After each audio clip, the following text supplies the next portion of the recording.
Welcome back once again, everybody. Jim Crane with you. Today, I thought we'd do an update on a couple of bags that I've had in my collection now for many years. This is called the #1 Saddlebag from Colonel Littleton out of Linville, Tennessee. This was the first briefcase that Colonel Littleton designed. The design goes back now probably 15 to 18 years. And since then, he has made many different types of briefcases and all kinds of leather goods, from wallets to journals to home goods, you name it. There are a lot of things on the Colonel Littleton website and in his beautiful annual catalog that comes out that you can choose from. But this is the original briefcase he designed.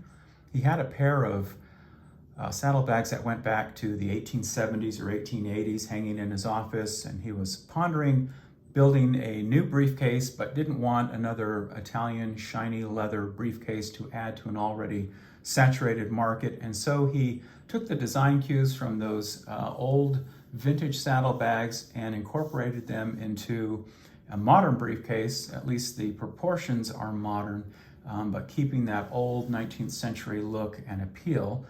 And that is the #1 Saddlebag Briefcase.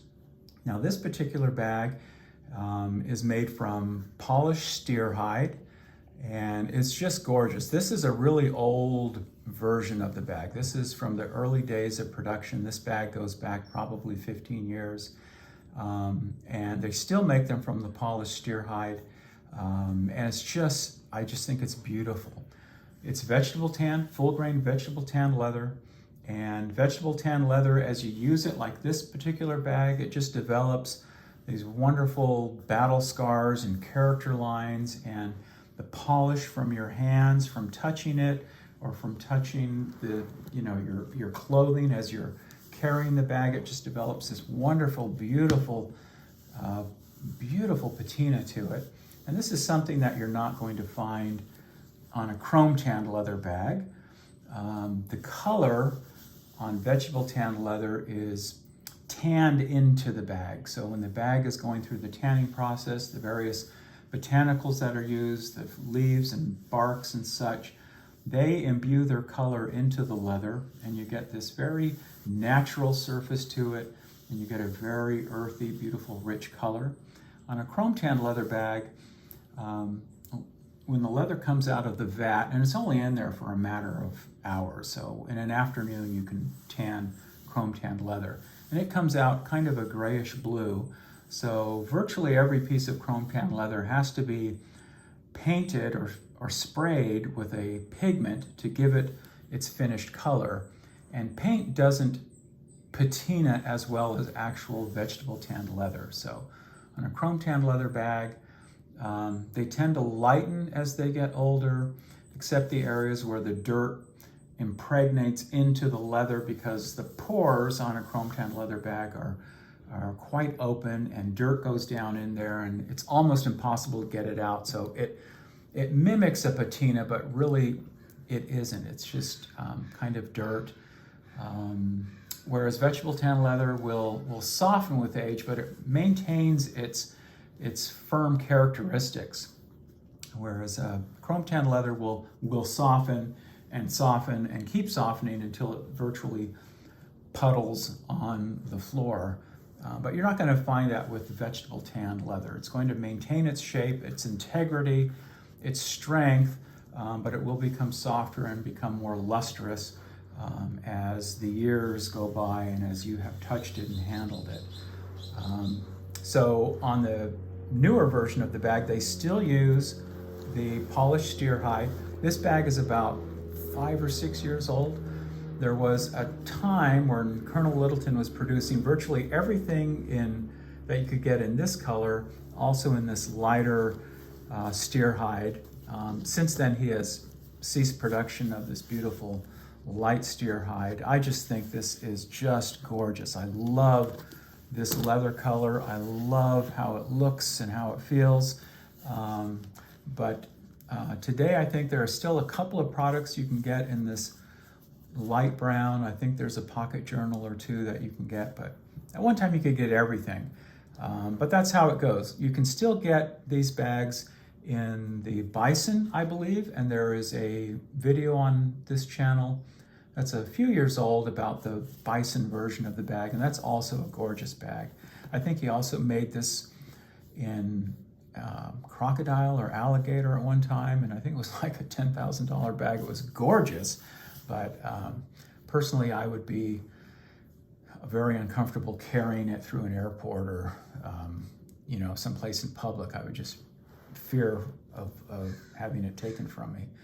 But these particular bags just have that beautiful look, beautiful veg tanned leather, just simply gorgeous. The only thing that I don't care for on the original version, which you will not have to worry about on the newer versions, is the shoulder strap. The shoulder strap on these first bags was quite anemic. It was just a single piece of leather. The shoulder pad area was just a single piece of leather with a little bit of, I don't know if that's suede or if it's a suede-like fabric that was sewn onto the back, and it just had no integrity. So it looks like a shoulder pad, but just doesn't act like one. It's just, would be just the same as if it wasn't on the shoulder strap if it were removed, because there's no integrity to it. On the newer bags, if you were to order one today, you're going to get this beautiful shoulder strap that is two pieces of the thick leather that are stitched together, so it feels a lot more substantial in the hand. And then the shoulder pad area are two pieces of that thick leather. There's the suede side that grips your shoulder, and they're stitched together, and it is quite firm. So it is going to distribute the weight across the full width of that shoulder pad, and it's going to be a lot more comfortable if you weigh the bag down. You won't have to worry about that unless you happen to source one of these on the secondary market, one of these old vintage bags. But it's still in perfect condition. Even though the leather is quite old and has been around everywhere, the leather is still 100% serviceable. There's nothing wrong with it. I do condition my bags, all of my bags, every year, actually twice a year. I do it once in the fall, and then as we're in the springtime, I will also condition it. And I use a very, very light coating of a high quality conditioner because I want the leather to be nourished. I don't want it to crack. And if you do that, your bags are going to last you virtually forever if it's a veg tanned leather bag. Keep that in mind. But the leather, the seams, there's not a single stitch that's loose. There's not a single seam that's failing or opening on this old vintage bag. It's still perfectly usable. We'll take a look at the inside. It looks like you would have to open 3 buckles, which would really be quite a pain, but Colonel Littleton designed it to be snaps, and the snaps have not lost their moxie. They still work the same as they did when the bag was new. But let's take a look at the inside briefly and see what you think. On the inside, we open it up. You've got a lot of room in the bag. It's very, very roomy for a briefcase. There are a couple of dividers. Let me show those to you. Got some file folders here. You can put quite a few in this back pocket. The dividers are made from this heavy canvas material. Pull out, there's a nice little leather journal in there, iPad cover, and this neat little piece from Colonel Littleton. This is a concealed carry. You carry a firearm in it, but I don't use it to carry a firearm. I use it for light duty, carry my wallet, keys, camera, phone, some other things in there. But inside you can see it is a divider, a canvas divider. There's a nice generous pocket for your wallet. There's a leather card pocket there. You have 2 big pockets for pens, and then another pocket over here for some other gadget that you might have. And then there is a full-length pocket on the front. It's also made of this heavy canvas, and then quite a big opening in there. And the canvas is held up quite nicely.